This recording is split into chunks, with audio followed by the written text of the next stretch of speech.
क्या ये improvement substantial हैं, जितना हम उम्मीद कर रहे थे उतना है, या जितना हमें चाहिए उतना है, या यहाँ थोड़ा और पुश करना पड़ेगा?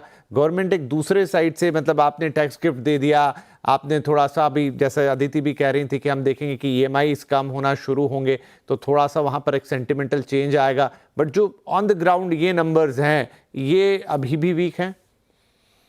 Vipin ji, on a very tangential note, मुझे एक थोड़ा सा एक अनकंफर्टेबल लग रहा था जो कि आरबीआई के जो डेटा थे, जो एस्टिमेट था 6.8 वगैरह, उसके हिसाब से मुझे लग रहा था कि कहीं ऐसा ना हो कि थर्ड क्वार्टर के नंबर्स, अगर उनको ट्रेंड दिखा है कि अजीब सा जंप आया है, अनएक्सपेक्टेड सॉर्ट ऑफ बॉयंसी, तो मैं फ्रैंकली उस पर मुझे काफी हैरानी ही नहीं, मुझे काफी कंसर्न रहता कि इकोनॉमी के जो एक्चुअल जो मेरी हालत है और जो नंबर्स दिखा रहे हैं उसमें तालमेल नहीं बैठ रहा है। And that creates problems for industry, investor, सबके लिए कि what is the economy trying to say. मैं 6.2% का जो डेटा है वो देखकर मैं अदिति से सहमत हूं कि ये इस ज्यादा प्रॉब्ली 6.3 6.4% में हम जाके फाइनली एंड ईयर खत्म करेंगे। लेकिन मुझे वो प्रॉब्लम नहीं लग रहा है।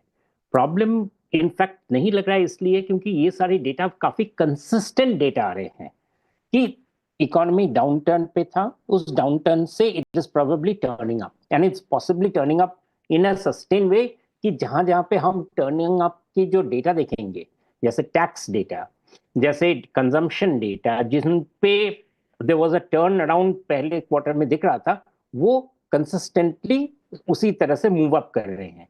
तो यानी कि ओवरऑल डेटा में एक डेटा इंटेग्रिटी है। ये बहुत बड़ी चीज है क्योंकि इन द टाइम ऑफ जिसे कहते हैं इकोनॉमिक अनसर्टनिटी, एक डेटा में अगर एस्टिमेट्स में अगर क्लैरिटी ना रहे ना, तो वो काफी ज्यादा प्रॉब्लम क्रिएट करता है। इमीडिएट हिसाब से वो दिखेगा कि जैसे as if it's we are past the hump, then suddenly वो करेक्शंस बाद में जब सेकेंड एस्टिमेट्स, फाइनल एस्टिमेट्स आएंगे, उस एस्टिमेट्स में देयर विल बी करेक्शंस।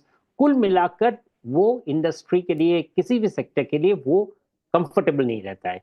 इसलिए वाइल जो रियल जैसे जीवीए का फिगर्स हैं, कंजम्पशन के जो फिगर्स हैं, इस फिगर्स में मैं अभी गौर मतलब काफी डिटेल में देख रहा था कि इनमें जैसे ब्रेक इन ट्रेंड तो कहीं नजर नहीं आ रहा है। And frankly break in trend नजर नहीं आ रहा है, ये मुझे सेटिस्फैक्शन दे रहा है कि ये चीज अच्छा है। दैट मीन्स इकोनॉमी में जो प्रेशर्स हैं ग्लोबली वो बरकरार है एंड वो रहेंगे ही अभी। In fact Trump impact is just not yet started to play out.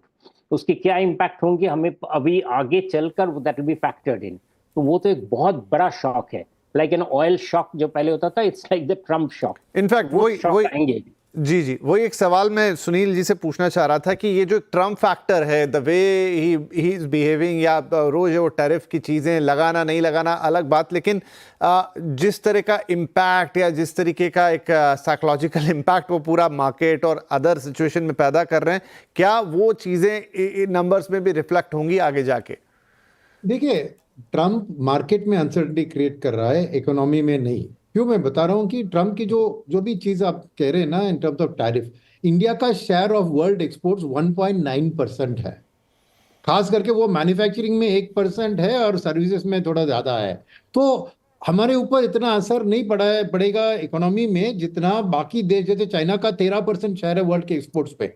तो ओवरऑल ट्रम्प का अनसर्टेनिटी मार्केट के ऊपर ज्यादा फैली हुई है, मगर इकोनॉमी में मैं समझता हूं कि जैसे मोदी जी की और ट्रम्प की मीटिंग हुई और बातचीत हो रही है, हम उनसे एनर्जी तेल खरीदेंगे, शायद डिफेंस इक्विपमेंट करेंगे, तो ये जो इम्पैक्ट है इससे हम थोड़ा लाभ उठा सकते हैं। तो मैं इतना ये नहीं हूं, डिसअपॉइंटेड नहीं हूं या कंसर्न नहीं हूं कि हमारी एक डोमेस्टिक ड्रिवन इकोनॉमी है। हमारी प्रॉब्लम्स जीडीपी ग्रोथ की घटौती में दो बड़े प्रॉब्लम है। एक, इलेक्शंस के कारण गवर्नमेंट ने अपना कैपिटल एक्सपेंडिचर प्रोग्राम को टाल दिया था और वो इम्पैक्ट दिख रहा था क्योंकि मल्टीप्लायर इफेक्ट दूसरा होता है। दूसरा होता है कि इन्फ्लेशन बढ़ गई थी क्योंकि मिसमैच था between production and consumption of food grain, क्योंकि production was more than consumption, फिर भी सही जगह पे पहुंची नहीं, तो इसीलिए भले अच्छे मॉनसून था, आपको इन्फ्लेशन हाई थी और इसलिए कंज्यूमर का सेंटिमेंट अफेक्ट हो गया था खर्चा करने के लिए। ये दोनों प्योरली डोमेस्टिक फैक्टर्स है जो हमारी जीडीपी ग्रोथ को नीचे गिराई।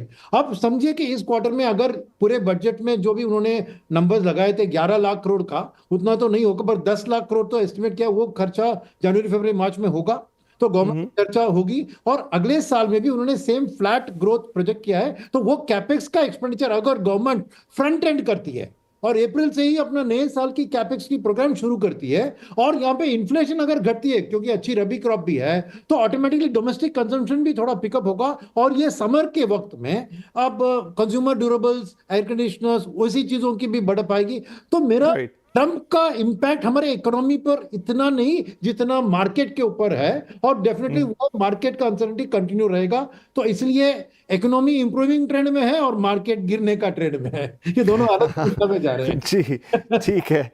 चलिए इसी नोट पर एक छोटा ब्रेक ले लेते हैं, लेकिन ब्रेक के बाद बात करेंगे कि कैसे फिर वो कंजम्पशन की रफ्तार बढ़ेगी, इकोनॉमी के सामने इस समय क्या रियल चैलेंजेस है और क्या कोई उनका हाल फिलहाल में उपाय है, या हमें ऐसे ही चलना होगा, क्योंकि बहुत सारी चीज़ें कंट्रोल में हैं भी नहीं। एक छोटा ब्रेक के बाद ये 2-3 अहम मुद्दे, अहम सवाल।